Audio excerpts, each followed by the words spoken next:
एक पद अपने आप में ही गीता के सागर समान है, किंतु समय सीमा में बंधे होने के कारण केवल कुछ ही शिक्षाओं को आप सभी के साथ साझा करना चाहूंगी।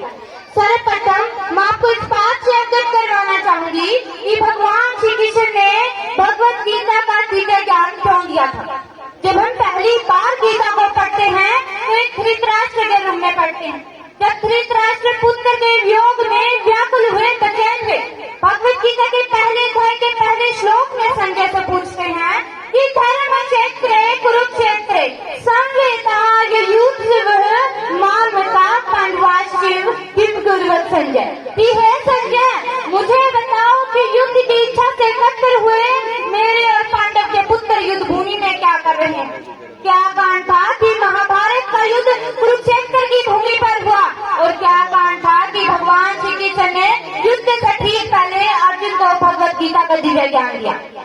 कांड था कि जब धन दौलत मोह माया और लालच के जाल में फंसकर मनुष्य अपने धर्म के मार्ग से भटक जाता है और धर्म का मार्ग चुनकर अपना सर्वनाश कर लेता है, तब मनुष्य को सर्वनाश से बचाने के लिए स्वयं भगवान श्री कृष्ण ने 5000 साल पहले इस भगवत गीता का दिव्य ज्ञान दिया था। उसी भगवत गीता के दिव्य ज्ञान की पहली सीख हमें मिलती है, मन में जीत की धारणा बनाए रखे। मन सभी के पास होता है, मन तो सभी के पास होता है, किंतु मनोबल हमें केवल भगवत गीता से ही मिलता है। इसलिए हमारे मन में ये धारणा होनी चाहिए कि अंतिम जीत मेरी होगी, अंतिम जीत मेरी होगी। ये निश्चित परिणाम है और उसको कौन हरा पाएगा, जिसके साथ कृष्ण भगवान है, जिसके साथ कृष्ण भगवान है। भगवत गीता की दूसरी सीख हमें मिलती है, अच्छे कर्म करें। हम मनुष्य भली-भांति जानते हैं कि हम इस संसार में ना कुछ लेकर आए हैं ना कुछ लेकर जाएंगे।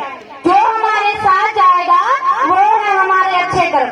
जन्म से लेकर मृत्यु के बीच में हम जो भी भौतिक वस्तु एकत्रित करते हैं वो इसी संसार में रह जाएंगे, और जो हमारे साथ जाएगा वो है हमारे अच्छे कर्म। इसलिए परमपिता परमेश्वर को ध्यान में रखते हुए हमें हमेशा उच्च कोटि के अच्छे कर्म ही करने चाहिए। तीसरी सीख हमें भगवत गीता से मिलती है, कभी भी गिनती पर ध्यान न दें, गुणवत्ता की खोज करें। भगवान श्री कृष्ण कौरव और पांडव दोनों से ही संबंध रखते थे। लगता है वे किसी का विनाश भी नहीं चाहते थे। उन्होंने अंत तक युद्ध को टालने का प्रयास किया, लेकिन जब कुछ नहीं हो सका, अंत में उन्होंने अर्जुन और दुर्योधन को ये विकल्प दिया कि एक तरफ मेरी पूरी नारायणी सेना और दूसरी तरफ मैं अकेला, जिसको जो चाहिए ले लो, चुनाव तुम्हारा है। एक तरफ गिनती तो दूसरी तरफ गुणवत्ता से परिपूर्ण नारायण। अर्जुन ने गुणवत्ता पर जोर दिया, जबकि दुर्योधन ने गिनती पर, और पूरा विश्व ये बात जानता है कि इस युद्ध का क्या परिणाम हुआ। इसलिए गिनती पर ध्यान न दें, गिनती की दौड़ में ना पड़े, गुणवत्ता की खोज करें, आपकी विजय निश्चित है, निश्चित है।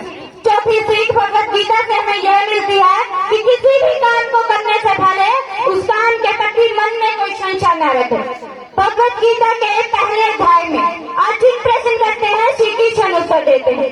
अर्जुन प्रश्न करते हैं, श्री कृष्ण उत्तर देते हैं। क्यों भगवान श्री कृष्ण ने अर्जुन के हर एक प्रश्न का उत्तर दिया?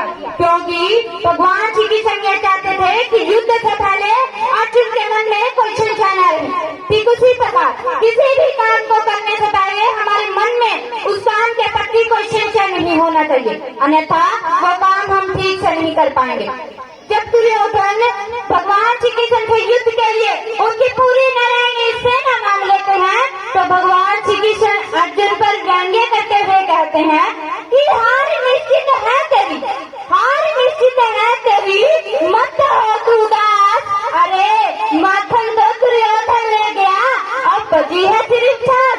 तो इस व्यंग्य पर अर्जुन भगवान श्री कृष्ण को ये उत्तर देते हैं कि जीत निश्चित है मेरी, जीत निश्चित है मेरी, क्यों हो मैं उदास। अरे माखन का मैं क्या करूँगा, जो माखन चोर है मेरे पास। इसी प्रकार अंत में भगवान श्री कृष्ण अर्जुन को अपना पूरा गीता ज्ञान सुनाकर ये कहते हैं कि मान के मैं शरण वज्र, कि अगर तुझसे कुछ ना हो तो तू मेरी शरण में आ जा। इस संसार में जो भी तू कर्म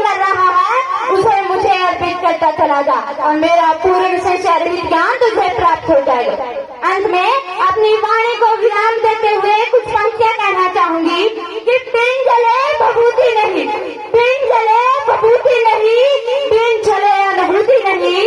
कोई चलता पद चिन्हों पर है, कि कोई चलता पद चिन्हों पर है, कोई पद चिन्ह बनाता है और रचता है जो इतिहास जग में, कि रचता है जो इतिहास जग में, वही तो पूजा जाता है, वही तो पूजा जाता है। धन्यवाद।